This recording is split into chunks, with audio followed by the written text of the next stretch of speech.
حضرت عیسیٰ اپنے ایک شاگرد کو ساتھ لے کر کسی سفر پر نکلے۔ راستے میں ایک جگہ رکے اور شاگرد سے پوچھا کہ تمہاری جیب میں کچھ ہے؟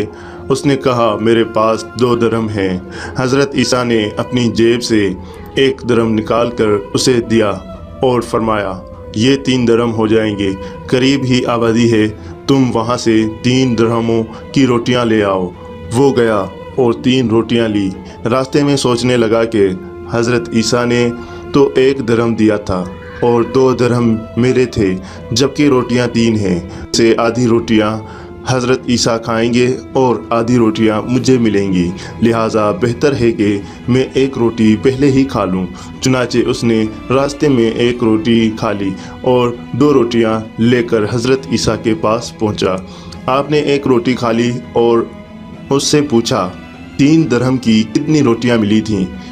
اس نے کہا 2 روٹیاں ملی تھیں، 1 آپ نے کھائی اور 1 میں نے کھائی۔ حضرت عیسیٰ وہاں سے روانہ ہوئے۔ راستے میں ایک دریا آیا۔ شاگرد نے حیران ہو کر پوچھا اے اللہ کے نبی، ہم دریا عبور کیسے کریں گے جبکہ یہاں تو کوئی کشتی نظر نہیں آتی؟ حضرت عیسیٰ نے فرمایا گھبراؤ مت، میں آگے چلوں گا، تم میری ابا کا دامن پکڑ کر میرے پیچھے چلتے آؤ، خدا نے چاہا تو ہم دریا پار کر لیں گے۔ چنانچہ حضرت عیسیٰ نے دریا میں قدم رکھا اور شاگرد نے بھی ان کا دامن تھام لیا۔ خدا کے اذن سے آپ نے دریا کو اس طرح پار کر لیا کہ آپ کے پاؤں بھی گیلے نہ ہوئے۔ شاگرد نے یہ دیکھ کر کہا میرے ہزاروں جانیں آپ پر قربان، آپ جیسا صاحب عاجز نبی تو پہلے مبعوث ہی نہیں ہوا۔ آپ نے فرمایا یہ معجزہ دیکھ کر تمہارے ایمان میں کچھ اضافہ ہوا؟ اس نے کہا جی ہاں، میرا دل نور سے بھر گیا۔ پھر آپ نے فرمایا اگر تمہارا دل نورانی ہو چکا ہے تو بتاؤ روٹیاں کتنی تھیں؟ اس نے کہا حضرت روٹیاں بس 2 ہی تھیں۔ پھر آپ وہاں سے چلے۔ راستے میں ہرنوں کا ایک غول گزر رہا تھا۔ ایک ہرن کو اشارہ کیا، وہ آپ کے پاس چلا آیا۔ آپ نے ذبح کر کے اس کا گوشت کھایا اور شاگرد کو بھی کھلایا۔ جب دونوں گوشت کھا چکے تو حضرت عیسیٰ نے اس کی کھال پر ٹھوکر مار کر کہا اللہ کے حکم سے زندہ ہو جا۔ ہرن زندہ ہو گیا اور چوکڑیاں بھرتا ہوا دوسرے ہرنوں سے جا ملا۔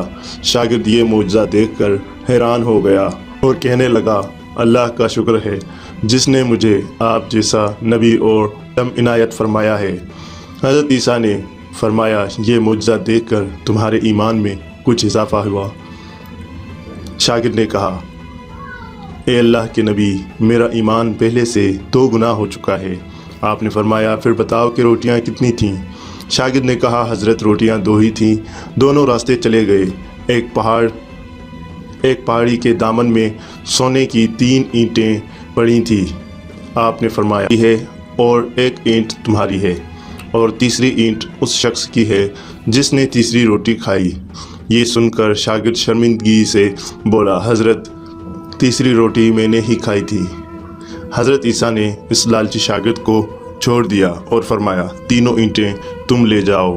یہ کہہ کر حضرت عیسیٰ وہاں سے روانہ ہو گیا اور لالچی شاگرد اینٹوں کے قریب بیٹھ کر سوچنے لگا کہ انہیں کیسے گھر لے جائیں۔ اسی دوران 3 ڈاکو وہاں سے گزرے۔ انہوں نے دیکھا ایک شخص کے پاس سونے کی 3 اینٹیں ہیں۔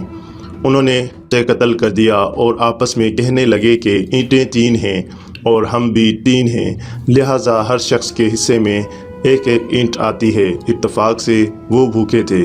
انہوں نے ایک ساتھی کو پیسے دیے اور کہا کہ شہر قریب ہے، تم وہاں سے روٹیاں لے آؤ، اس کے بعد ہم اپنا حصہ اٹھا لیں گے۔ وہ شخص روٹیاں لینے گیا اور دل میں سوچنے لگا اگر میں روٹیوں میں زہر ملا دوں تو دونوں ساتھ مر جائیں گے اور 3 اینٹیں میری ہو جائیں گی۔ ادھر اس کے دونوں ساتھیوں نے آپس میں مشورہ کیا کہ اگر ہم اپنے اس ساتھی کو قتل کر دیں تو ہمارے حصے میں سونے کی 1.5 اینٹ آئے گی۔ جب ان کا تیسرا ساتھی زہر آلود روٹیاں لے کر آیا تو ان دونوں نے منصوبے کے مطابق اس پر حملہ کر کے اسے قتل کر دیا۔ پھر جب انہوں نے روٹی کھائی تو وہ دونوں بھی زہر کی وجہ سے مر گئے۔ واپسی پر حضرت عیسیٰ وہاں سے گزرے تو دیکھا کہ اینٹ ویسی کی ویسی رکھی ہیں جبکہ ان کے پاس 4 لاشیں بھی پڑی ہیں۔ آپ نے یہ دیکھ کر ٹھنڈی سانس بھری اور فرمایا، دنیا اپنی چاہنے والوں کے ساتھ یہی سلوک کرتی ہے۔